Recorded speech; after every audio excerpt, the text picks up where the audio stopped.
Hi everyone. Well, you've made it through your epidemiology at risk analysis, and you all have gathered a great deal of information uh, regarding a particular issue or problem that you would like to address.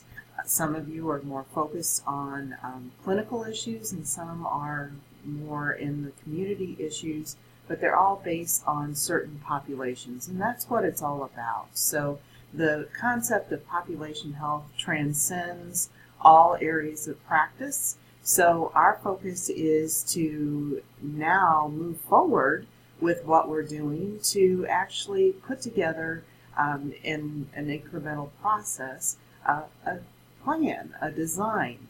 So what we're doing is we're going to be looking at applying that evidence-based practice based on your chosen area of focus. So many of the components of the discussion board actually have valuable resources that you will find to be very helpful as you move forward. So this again, we're working together. We're working together in collaboration, which is an integral part of population health as well, that we're going to gain each other's strengths and build upon those strengths so that we can move forward to develop really effective programs, designs for your population. So within the discussion board, there are several resources that are listed there for you, and they vary from how to build a coalition to evidence-based practice. So there are a number of different resources that are highly valuable to you. So I suggest you kind of peruse things and find what's most important to you and what would work best for your particular chosen area of focus. So kind of take a look at some of the websites, see what works for you, and really take a deep dive into those the resources that look very valuable to you. And then you're going to be sharing what you're learning about those resources in the discussion board so that your colleagues can benefit from what you've learned. So now we're moving away from that assessment process. We're going to start putting things together so that you can devise your plan. And it's a systematic process to really do that deep dive and look at what is the most appropriate programming to apply and what works for your particular population, the culture of your organization, maybe the culture of those that you plan to work with.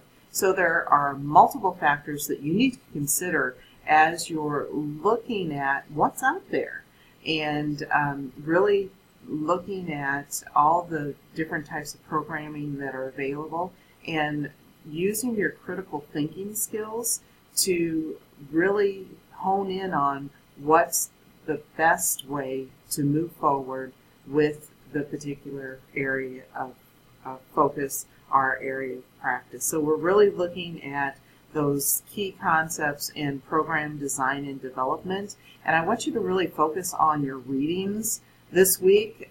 And it's really going to, or in this module, I should say, it's really going to help you and guide you through the process. So really take a long, hard look at your readings, and you will find that actually the rubric when you're doing your presentation will be based on some of the readings that we're doing this week. So it's really important to really have a good understanding of the readings. And also, the other component that I want to touch base with you about is as you're designing your programming, you also want to always keep in mind how you're going to evaluate it. What are your metrics going to be to assure that you're making a difference? And many times those metrics tie back to some of your assessment findings and how can you elevate some of those assessments or problems that you identified. So sometimes you can just tick back to the assessment process, whether it would be changing outcomes based on the county health rankings or a particular metric that you used when you were doing your assessment process. So just kind of keep those things in mind. So we're really going to focus on how to work together collaboratively, so that you can make a bigger difference in what you do with your particular program. And that's such a key factor, is gaining that working relationship, and it's all about building those relationships, and it's all about having some shared meaning and having a shared vision. And when you can engage folks in having the same vision, the same ultimate goal, much like you have your vision within your organization, everything needs to be focused toward that vision. And the same holds true in population health. When you're doing your coalition building or your group building, your team building, you always need to have that central focus so everyone's going in the same direction. And actually engaging folks so that they're connected and have some value and meaning to that particular vision. So that's just some tidbits that will help you as you're thinking through designing who you really want to have involved with the process, and who are those stakeholders that really have a bearing and have outcome that will help you with the outcomes that you want. And very often they're people that you don't typically work with. And I would suspect that possibly someone who's working with a vulnerable population, such as those who use drugs, police force, law enforcement, may be a very appropriate partner in moving forward. And there are many alternate relationships. Maybe it's a policy, so maybe you need to engage someone who is in government. Maybe it's about pooling resources in a particular town or city, and that would include engaging those government folks to work forward in whatever action you're focused on. So I'm just going to let it go with that. If you all have any questions or concerns about moving forward, or looking in particular at your chosen problem, I would love to have a phone conference, a Skype with you individually, and we can talk about how to make sure that this is a very meaningful process for you, because that's what I want it to be. I want this to be something that's very meaningful to you and will help you in your practice. So we're going to go ahead and take a look at the module here in just a minute, so hold on. I do want to stop here for just a moment. On the outside of your leadership module, there is actually a diagram that comes from the county health rankings, and if you access that site, you can really take a look at just a multitude of information. And if you get to this particular diagram, what you can do when you're in their site is you can actually click on each one of these components, and it will take you to information on how to build relationships or work with that particular area of the community. And also, you know, if you want to look at different factors on how to focus on what's important, or effective policies or programs, any one of the areas on the website, you can actually click on any component of this model, and it will take you to resources that will help you. So there's just an amazing amount of information that's available to you on that website as well. So I just want to stop there and share that with you. And as we go on into our module, we do have some information on crisis mitigation, and that will be related to our next discussion board more. And this is a really important model that I want you to take a look at, and it helps us to understand how our choices really can impact the community.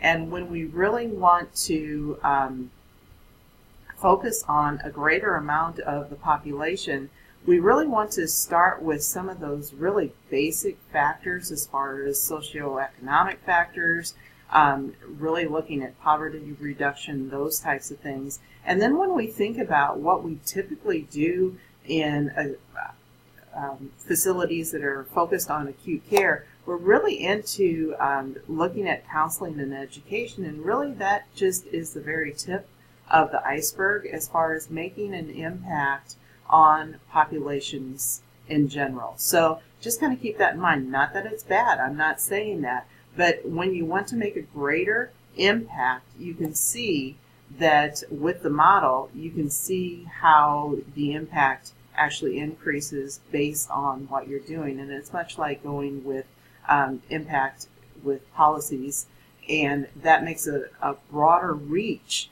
as far as changing the experience of health versus individual education, which is, like I said, is very important, but it doesn't make that broad impact that a policy may make.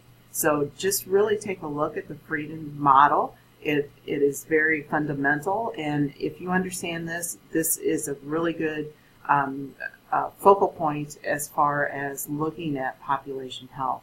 And of course, we have our readings. It's chapters 5, 7, and 9, and like I talked about, we're actually going to start looking at the evidence and looking at building that system, that design that we're going to be doing as you're doing your final assignment when you're doing your presentation on your design project.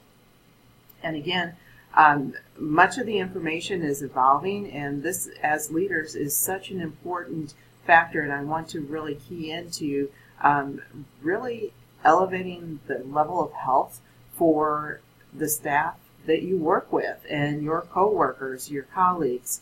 And I don't think that we can really understate the importance of our own health in allowing us to work with others and help make them healthy as well. So we need to start with ourselves.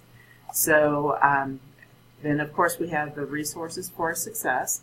And in going into that particular folder, there is quite a bit of information that's in here, and I tried to give you very valuable resources for you to use as you're starting to comprise your thoughts as far as the type of programming you want to do, and different evidence-based programming that's out there that you can choose from. So really take a look at some of these resources and see what's all out there, because there really is a great deal of information that is available to you.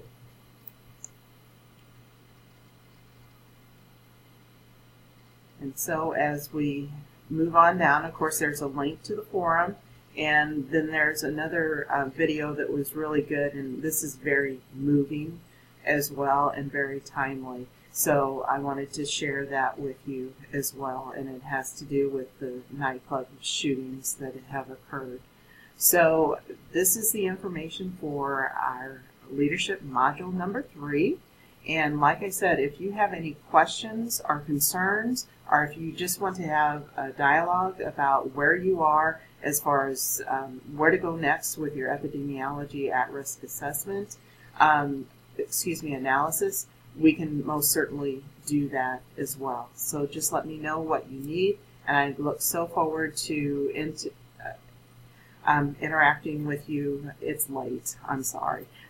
Interacting with you through the discussion boards, and I've really enjoyed the work that you've done so far with your at-risk analysis, and you're doing some really cool things. So let me know if you need anything. Take care now.